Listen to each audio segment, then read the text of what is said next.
Ho aminareo ry havana ny fahasoavana sy ny fiadanana avy amin'Andriamanitra ray sy Jesosy Kristy tompontsika. Amen. Finoana manasitrana. Finoana manasitrana. Izany no asongadiny no finainantsika eo amin'ny filazantsara araka amin'ny Matio 7, ny 20 hatramin'ny 20 ihany.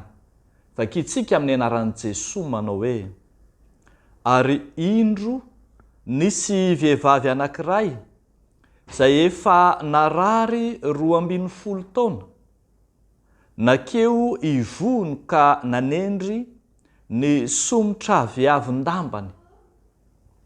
Fa hoy izy anakapony, na dia ny lambany ihany aza no voatendrika dia ho sitranao. Ary Jesosy nihodina ka nahita azy, dia nanao hoe: matokiry zanako vavy, ny finoanao no efa nahasitrana anao.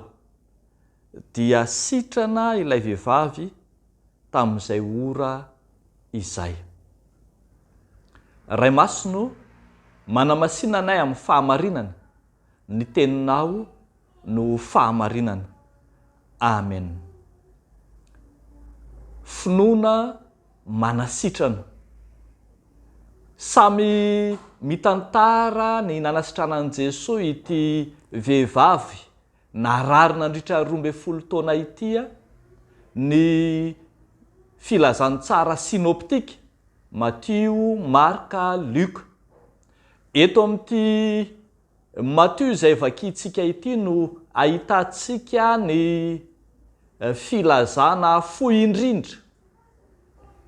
Tsy miresaka afa-tsy ny votoatiny fotsiny tsotro izao, satria te hanasongadina ny halehiben'ny asan'ny finoana ny mpanoratra. Finoana izay mahavita zavatra, finoana izay manova ny toe-javatra misy. Lay vehivavy izay teo amin'ny famoizam-po, narary ny tsidra nandritra ny 12 taona, no niova ny tantarany, niova ny fiainany rehefa nikasika fotsiny ny somotra viavin-damba, ny morotongotra akanjon'i Jesosy.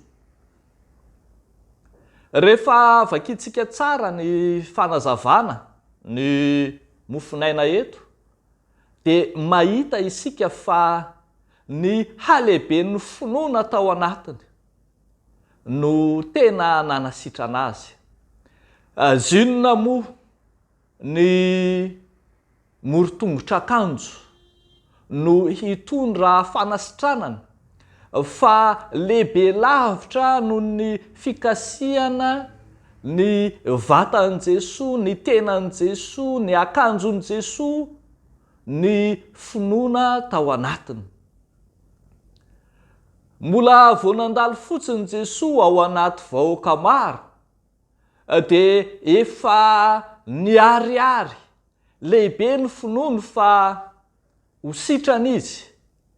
Tsy tsaroany intsony ny fananan'izay lany tamin'ny fitsaboana maro samihafa, ny fotoana lany tamin'ny izay nitsaboany tena nandritra izay 12 taona izay.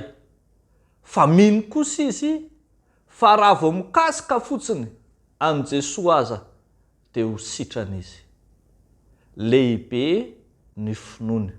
Ary dia hitantsika eto koa fa raha vantany vao voatendry ny akanjon'i Jesosy dia sitrana raha vehivavy.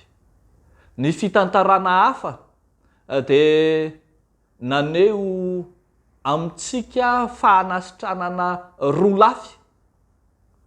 Teo ny fanasitranana ny tena, ny rofon'ny vatana, ny nofo. Raha vao mikasika lay morotongotra akanjon'ny tompo dia nitsahatra tamin'izay, niaraka tamin'izay ny raha zay nandeha taminy sitrana teony eo izy. Fa rehefa avy eo, rehefa nantany Jesosy ny amin'ny hery zay niala tao aminy, ka tonga nilaza ity vehivavy ity fa izy no nikitika azy, dia nahazo fanasitranana faharoa. Lay fanasitranana tena izy dia ny fanasitranana ara-panahy. Ary eto dia Jesosy no miteny hoe matokiry zanako vavy, ny finoanao no efa nanasitrana anao.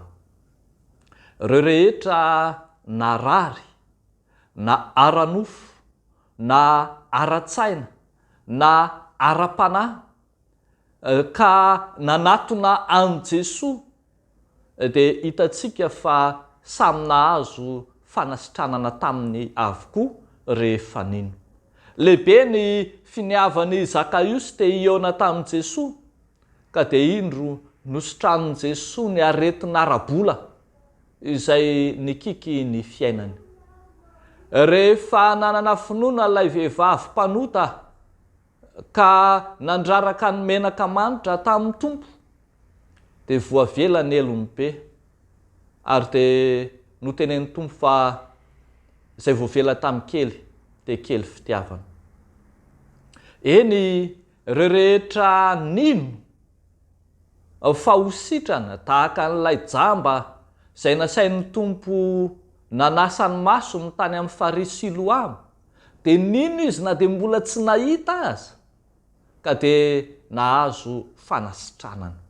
Ry havako malala, tsy kabary ambony vavahady, tsy resa be, tsy resaka fotsiny ny asa sy ny herin'ny finoana, fa manova, mitondra fanovana goavana eo amin'ny fiainana ara-nofo, ara-tsaina, ara-panahy, ara-petsepo, ny manontolo eo amin'ny fiainan'ny olona no hidiran'ny finoana, hiasany, hanovany, hanatsarany, hitondrany ny fiainantsika ho amin'ny tsara kokoa hatrany.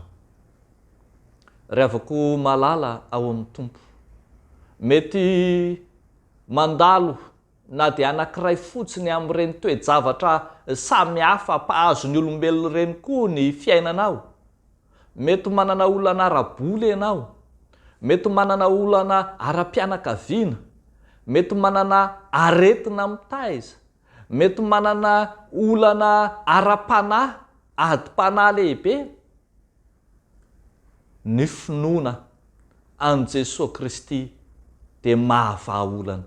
Ny finoana an Jesosy Kristy, ilay finoana tsy atendro-molotra fa finoana ao anaty, miampy faharesen-dahatra tanteraka, manaiky fa afaka manatanteraka izany ny tompo. Na dia tsy hitany masonao aza, na dia tsy voatsapany tananao androany aza, dia inonao fa afaka manova ny fiainana koa Jesosy Kristy. Dia ho tanterahany zany, ho tanterahany tompo aminao zany, hainy zany ary tsy misy tsy hainy atao fa matoky an'Andriamanitra. Matoky an'Andriamanitra. Indraindray heverin'ny olona fa ho alaolana farany, kanefa maninona mora zao ny fotoana hitodianao aminy. Matoky azy, fa mahay manao zany izy. Dia n'Andriamanitra irerian'ny voninahitra. Amen. Ivavaka isika. Tompo, misaotra anao izay ilay Andriamanitra miantsehatra eo amin'ny fiainanay, ilay mahay manova ny fiainanay, ilay manova ny tantaranay, ilay Andriamanitra miditra eo amin'ny olanay. Misaotra Tompo fa mahay ny zavatra rehetra tokoa ianao, mahavaha ny olanay rehetra ianao. Ireo ny vahoakanao mangetaeta mino anao, misy amin'izy ireo anaty ady sarotra, ao anaty fahoriana, ao anaty olana goavana. Jesosy, ianao hijery azy ireny manokana ka tanteraka ny sitraponao aminy. Dia amin'ny anaran'i Jesosy anaovanay izany vavaka izany misaotra raha io. Amen.